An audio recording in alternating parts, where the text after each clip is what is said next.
مرزا صاحب کی بات سنیے کیا فرما رہے ہیں کہ نبی صلی اللہ علیہ وسلم اگر اپنے بعد کسی کو خلیفہ منتخب کرتے تو وہ حضرت حمزہ رضی اللہ تعالیٰ عنہ کو منتخب کرتے.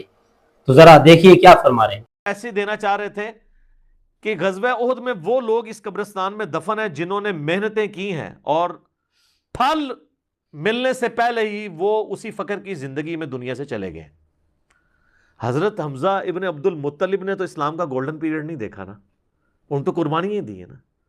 آپ اس سے اندازہ لگائیں, یہ میرا اجتہاد ہے اور یہ درست ہے کہ اگر رسول اللہ کی وفات کے وقت حضرت حمزہ زندہ ہوتے تو پہلے خلیفہ وہ بنتے, کیونکہ غزوہ بدر اور احد کے اندر نبی علیہ السلام نے آرمی چیف ان کو بنایا تھا. ابو بکر, عمر, عثمان و علی ان کے انڈر تھے.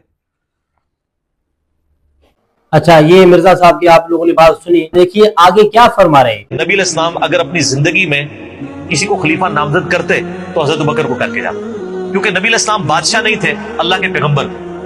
آپ اپنے خاندان میں کبھی بھی یہ معاملہ نہیں کر سکتے. یعنی مرزا صاحب نے خود یہی پڑھا ہوا ہے, یہی سمجھا ہوا ہے. کبھی کچھ بول دیتے ہیں, کبھی کچھ اور بول دیتے ہیں. کبھی کہتے ہیں کہ حضرت حمزہ رضی اللہ تعالیٰ عنہ کو نبی صلی اللہ علیہ وسلم اپنے بعد خلیفہ بناتے, اور کبھی کہتے ہیں کہ نبی صلی اللہ علیہ وسلم اپنے خاندان میں کسی کو خلیفہ نہیں بناتے کیونکہ نبی صلی اللہ علیہ وسلم بادشاہ نہیں تھے. تو یہ آپ لوگوں کے مرزا صاحب ہیں جو کچھ بول دیتے ہیں, کبھی کچھ اور بول دیتے ہیں, اور آپ لوگ پتہ نہیں اسے کیا حاصل کرتے ہیں, کیا سنتے ہیں, کیا سمجھتے ہیں. نبی صلی اللہ علیہ وسلم نے حضرت عائشہ رضی اللہ تعالیٰ عنہ سے فرمایا کہ عائشہ میرا دل چاہتا ہے کہ میں آپ کے بھائی کو بلاؤں. اما عائشہ کہتی ہیں حضور اپنی وفات کے دنوں میں کہتے تھے, عائشہ میرا ارادہ ہے میں تیرے بھائی عبد الرحمن بن ابی بکر اور تیرے باپ ابی قحافہ ان کی یعنی نیت تھی, اس کو بلاؤں اور ان کو میں لکھ دوں. مجھے خطرہ ہے کہ میرے بعد کوئی ڈیمانڈ کرے گا, لیکن اللہ اور میری امت ابو بکر کے علاوہ کسی کے لیے راضی نہیں ہوگی, اور اس کو خلافت کے لیے وصیت لکھ کے دوں. ایسا نہ ہو کوئی اور خلافت کی خواہش کرنے والا خواہش کرے, اس لیے میں اس کو لکھ کے دوں. اللہ اور مسلمان ابو بکر کے سوا کسی کے اوپر راضی نہیں ہوں گے, یہ نبی صلی اللہ علیہ وسلم نے فرمایا. حضرت نبی صلی اللہ علیہ وسلم تو خود فرما رہے ہیں خلافت ابو بکر رضی اللہ تعالیٰ عنہ کے حوالے سے, اور یہ کہہ رہے ہیں کہ نبی صلی اللہ علیہ وسلم حضرت حمزہ رضی اللہ تعالیٰ عنہ کو خلافت دیتے, اور ایک جگہ پہ کہہ رہے ہیں کہ نبی صلی اللہ علیہ وسلم اپنے خاندان میں کسی کو خلیفہ منتخب نہیں کرتے کیونکہ نبی علیہ السلام بادشاہ نہیں تھے. ادھر کچھ کہہ رہے ہیں, ادھر کچھ کہہ رہے ہیں. نبی صلی اللہ علیہ وسلم نے جب حضرت ابو بکر رضی اللہ تعالیٰ عنہ کو امامت کے لیے کھڑا کیا تو یہ سب سے بڑی دلیل ہے حضرت ابو بکر رضی اللہ تعالیٰ عنہ کے خلیفہ ہونے کی کہ اللہ کے رسول صلی اللہ علیہ وسلم نے ابو بکر رضی اللہ تعالیٰ عنہ کو امام بنایا تمام صحابہ کا. تو اللہ کے رسول صلی اللہ علیہ وسلم ابو بکر رضی اللہ تعالیٰ عنہ کو امامت کے لیے مقرر کر کے گئے تھے, اور اس بات سے پتہ چلا کہ نبی صلی اللہ علیہ وسلم نے خود فرمایا کہ میرا دل چاہتا ہے کہ میں وصیت لکھوں ابو بکر رضی اللہ تعالیٰ عنہ کو خلیفہ بنانے کی.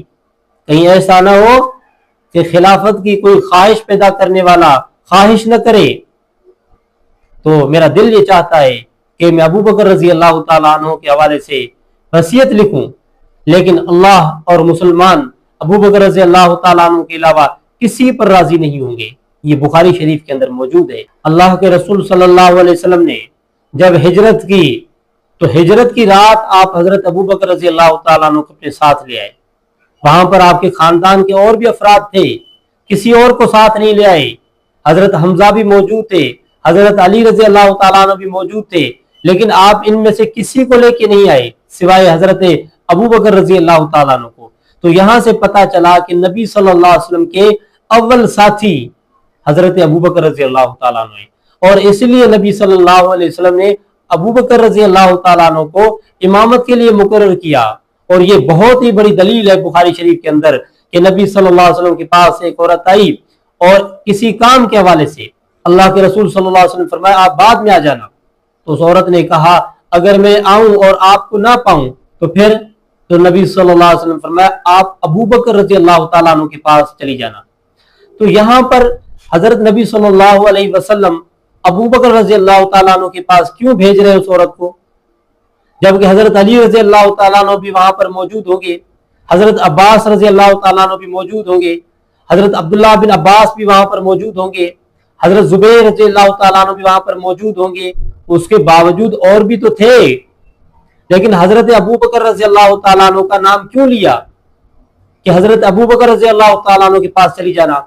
تو اس بات سے پتہ چلا کہ ابوبکر رضی اللہ تعالیٰ عنہ نبی صلی اللہ علیہ وسلم کے بعد خلیفہ بنیں گے، اور اپنا کام لوگ خلیفہ کے پاس لے کے آتے ہیں، اسی کے پاس آتے ہیں، اسی کے سامنے اپنی پریشانیاں بیان کرتے ہیں، اسی کے سامنے لوگ اپنے مسائل اور پریشانیاں بیان کرتے ہیں۔ تو حضرت نبی صلی اللہ علیہ وسلم نے ابوبکر رضی اللہ تعالیٰ عنہ کو امام بنا کر مصلی پہ کھڑا کر کے یہ بتا دیا امت کو کہ میرے بعد آپ لوگوں کے لیے ابوبکر صدیق رضی اللہ تعالیٰ عنہ ہیں۔